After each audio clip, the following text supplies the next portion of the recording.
Hey guys, welcome to Hilux Shopping. இன்னைக்கு நம்ம சேனல்ல பன்னீர் பீஸா தவால எப்படி செய்கிறது அப்படிங்கிற ஒரு ரெசிபி தான் பார்க்க போகிறோம். ஒரு சில இன்க்ரீடியன்ட்ஸ் மட்டும் யூஸ் பண்ணால் போதும் ஃப்ரெண்ட்ஸ். அப்படியே நம்ம டாமினோஸில் சாப்பிட்ற மாதிரி அவ்வளோ டேஸ்ட் அண்ட் சீஸியாக இருக்கும். முக்கியமான இன்க்ரீடியன்ட் என்னென்னு பார்த்தீங்கன்னா இந்த மாதிரி பன்னீர், தென் இந்த மாதிரி ஒரு சீஸ் க்யூப் இது நார்மலாக ஷாப்லேயே அவைலபிளாக இருக்குது. இது அமுல் பிராண்டு. இந்த மாதிரி பீஸா சாஸ், தென் இந்த மாதிரி ஸ்வீட் கார்ன்ஸு, அவ்வளோதான் ஃப்ரெண்ட்ஸ். இப்போ ஃபஸ்ட்டு நம்ம பன்னீரை வந்து இந்த மாதிரி க்யூப்ஸாக கட் பண்ணி மேரினேட் பண்ண போகிறோம். அதில் வந்து ஒரு வெங்காயம் போட்டிருக்கேன், பெரிய வெங்காயம் சும்மா ஷாப் பண்ணி போட்டிருக்கேன். இதில் கேப்சிகம் ஆட் பண்ணாலும் நல்லாயிருக்கும். இதில் கர்ட் ஆட் பண்ணிக்கோங்க. தென் கரம் மசாலா ஒரு 1/4 டீஸ்பூன் ஆட் பண்ணிக்கோங்க. சில்லி பவுடர் வந்து காரத்துக்கு ஏற்ற மாதிரி போட்டுக்கோங்க. கொஞ்சோண்டு மஞ்சள் தூள், உப்பு தேவைக்கு, அவ்வளோதான் ஃப்ரெண்ட்ஸ். இதை அப்படியே போட்டு ஒன்றா போட்டு அப்படியே பரட்டி ஒரு 15 மினிட்ஸ் மட்டும் ஊற வச்சிடலாம். ஊற நடுவில் மாவு சாஸ் அதெல்லாம் வந்து செஞ்சிடலாம். இது ஊறட்டும் ஒரு பக்கம். மாவுக்கு வந்து இன்றைக்கி நான் ஒரு 150 கிராம் வந்து மைதா எடுத்திருக்கேன், ஆல் பர்பஸ் ஃப்ளார் எடுத்திருக்கேன். அதில் வந்து ஒரு 1/2 டீஸ்பூன் பேக்கிங் பவுடர், கொஞ்சம் உப்பு, கொஞ்சம் சர்க்கரை போட்டு ஜஸ்ட் நல்லா மிக்ஸ் பண்ணிக்கோங்க. பிசைகிறதுக்கு வந்து சுடுதண்ணி ஊற்றி பிசைங்க. எந்த மாவு பிசைஞ்சாலும் சுடுதண்ணி ஊற்றி பிசைஞ்சிங்கன்னா அதோட சாஃப்ட்னஸ் ரொம்ப சூப்பராக இருக்கும், பிணையிறதுக்கும் ரொம்ப நல்லாயிருக்கும். இந்த மாதிரி நல்லா வந்து கையிலே நல்லா பிசைஞ்சிக்கோங்க. நல்லா சாஃப்டாக இழுத்து கொஞ்சம் பிசைஞ்சிக்கோங்க. நீங்கள் இழுத்து பிசையும் போது அந்த வெந்து வரும்போது ரொம்ப சூப்பராக இருக்கும். அதனால் கொஞ்சம் இழுத்து பிசைஞ்சு நல்லா அப்படியே ஊற வச்சுருங்க. இப்போ நடுவில் வந்து பீஸா சாஸ் செஞ்சிடலாம். இதுக்கு நான் ஒரு 3 தக்காளி வந்து நல்லா பழுத்த தக்காளி இப்படி பாயில் பண்ணி எடுத்து வச்சுக்கிறேன். இது நல்லா கொதிக்கட்டும். கொதித்ததுக்கப்புறம் வெந்ததுக்கப்புறம் இந்த மாதிரி தோல் மட்டும் எடுத்துகிட்டு அப்படியே மிக்சியில் போட்டு ஃபுல்லாக வந்து பேஸ்ட் பண்ணி வச்சுருங்க. இங்கே பாருங்கள், நான் இப்படி அழகாக வந்து பேஸ்ட் பண்ணி வச்சுட்டேன்.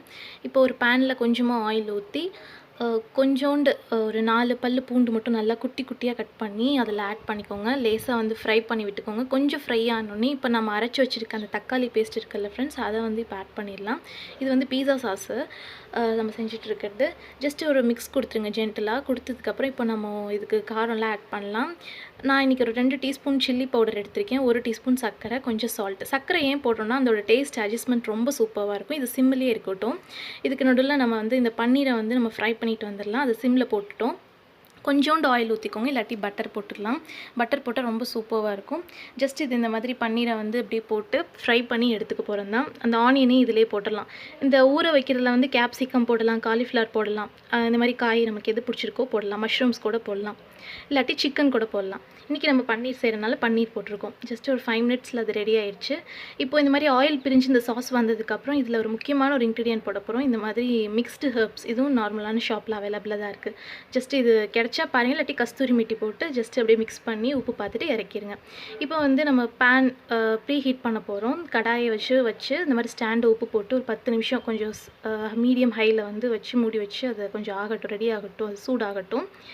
இப்போ நம்ம என்னென்ன ரெடி பண்ணியிருக்கோன்னு பாருங்கள். இந்த மாதிரி தான் ரெடி பண்ணி வச்சுக்கிட்டோம். இந்த மாதிரி ஒரு தட்டு, அந்த கரெக்டாக அந்த ஸ்டாண்டில் வந்து வைக்கிற மாதிரி ஒரு தட்டு, அதில் வந்து பட்டர் இல்லாட்டி ஆயில் க்ரீஸ் பண்ணிக்கோங்க. நல்லா க்ரீஸ் பண்ணதுக்கப்புறம் இந்த மாதிரி கையிலே வந்து மாவு வந்து அப்படி ப்ரெஸ் பண்ணி விட்டுக்கோங்க. ப்ரெஸ் பண்ணும்போது அதோட எட்ஜஸ் மட்டும் நல்லா இந்த மாதிரி திக்காக வந்து அப்படி மேடு மாதிரி வச்சுக்கோங்க. நல்லா திக்கான பார்டராக வச்சுக்கோங்க. அப்புறம் இந்த மாதிரி ஒரு ஃபோக் வச்சு இப்படி லேசாக குத்தி விட்டுக்கோங்க. அந்த மாதிரி ஏன் திக்கான பார்டர் வைக்கிறோன்னு கேட்டால் அப்போ தான் அந்த சீஸ் மெல்ட் ஆகும்போது வெளியே வராமல் இருக்கும். ஸோ கண்டிப்பாக அந்த மாதிரி திக்காக தான் வச்சுக்கணும். ஃபஸ்ட்டு லேயர் வந்து இப்போ நம்ம பீஸா சாஸ் அப்ளை பண்ணிடலாம். நம்ம ரெடி பண்ணி வச்ச பீஸா சாஸ். இந்த பீஸா சாஸில் கொஞ்சோண்டு டொமேட்டோ கெச்சப் ஆட் பண்ணாலும் நல்லாயிருக்கும். இருந்தால் ஆட் பண்ணிக்கோங்க. இந்த மாதிரி ஜஸ்ட் இந்த மாதிரி அப்படியே ஃபுல்லாக வந்து நல்லா கொஞ்சம் திக்காக வந்து ஸ்ப்ரெட் பண்ணிக்கோங்க. ஸ்ப்ரெட் பண்ணதுக்கப்புறம் நம்ம இப்போ ஃப்ரை பண்ணி வச்சுருக்க பன்னீரை அப்படி ஜஸ்ட்டு எடுத்து நம்ம அப்படி வைக்க போகிறோம். நமக்கு நிறையா பிடிச்சா நிறையா போட்டுக்கலாம். அந்த சைஸுக்கு தகுந்த மாதிரி கூட போட்டுக்கோங்க. மேக்ஸிமம் வந்து அந்த பார்டரை விட்டு நம்ம வெளியே வரக்கூடாது, இல்லாட்டி வெந்து வரும்போது அதெல்லாம் வெளியே வந்து ஒரு மாதிரி கருகுன மாதிரியெல்லாம் ஆயிரும். இப்போ ஸ்வீட் கார்ன்ஸ் அந்த பேக்கெட்லாம் வச்சுருந்தோம் ஃப்ரெண்ட்ஸ், அது அப்படியே வந்து ஃபுல்லாக ஆட் பண்ணிக்கோங்க. எவ்வளோ ஸ்வீட் கார்ன்ஸ் போடுறீங்களோ அவ்வளோ நல்லாயிருக்கும் அந்த ஸ்வீட் கார்னோட டேஸ்ட் அந்த வெந்து வரும்போது. தென் இதுக்கு மேலே வந்து இப்போ நான் ஒரே ஒரு க்யூப் சீஸ், இது அமுல் சீஸு, இது வந்து அப்படியே துருவி நான் போட்டுக்க போகிறேன். இந்த மாதிரி ஒரு சின்ன துருவல் இருந்தால் அந்த மாதிரி துருவி போட்டுக்கோங்க. துருவி போட்டால் தான் அதோட இது நல்லாயிருக்கும். நல்லா ஃபுல்லாக துருவிக்கோங்க. உங்களுக்கு சீஸ் நிறையா பிடிச்சா நல்லா சீஸியாக வேணும்னா நல்லா வந்து ஃபுல்லாக துருவிக்கோங்க. இந்த ஒரு இதுக்கு நான் ஒரு இது ஃபுல்லாக போட்டுட்டேன். வெந்து வரும்போது ரொம்ப சூப்பராக இருக்கும். இப்போ பாருங்கள் லேயர்ஸ் எப்படி இருக்குன்னு, சூப்பராக இருக்குது பார்க்குறதுக்கே. ஃபஸ்ட் லேயர் மாவு, தென் பீஸா சாஸ், பன்னீர், கார்ன், சீஸ், இந்த மாதிரி ஃபுல்லாக வச்சாச்சு. சீஸ் வந்து வெளியே வராமல் பார்த்துக்கோங்க. தென் இப்போ வந்து கடாய் சூடாயிடுச்சு. அதில் வந்து பார்த்து வச்சுக்கோங்க, இல்லாட்டி கடாய் சுட்டுரும், பார்த்து வச்சுக்கோங்க. ஜஸ்ட் அப்படியே மூடி வச்சுருங்க. ஒரு 15 மினிட்ஸில் பார்த்தீங்கன்னா அந்த சீஸ் அப்படியே மெல்ட் ஆகி வருது நமக்கு நல்லாவே தெரியும். இந்த மாதிரி கிளாஸ் லிட் போட்டிங்கன்னா நல்லா க்ளீனாக தெரியும். நல்லா சீஸ் மெல்ட் ஆகி வந்துச்சுனாலே போதும். இந்த பாருங்கள் இப்போ வெந்துருச்சுன்னு அர்த்தம். அந்த மாவெல்லாம் லேசாக ப்ரௌனிஷ் ஆகிடுச்சு. ஸோ வெந்துருச்சு.